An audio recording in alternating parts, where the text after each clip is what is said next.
In front of me is OPPO RENO 5G, and today I would like to show you how you can change default apps on this OPPO. Firstly, you need to install your new default apps. I will go into Play Store and install Opera Mini browser. You don't have to open it, just wait for it to download and select Home button. Now you need to access Devices settings.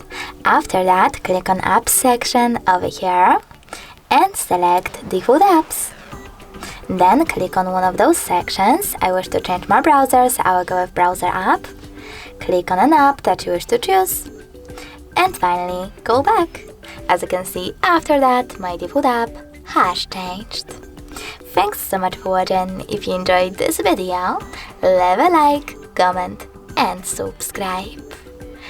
Bye!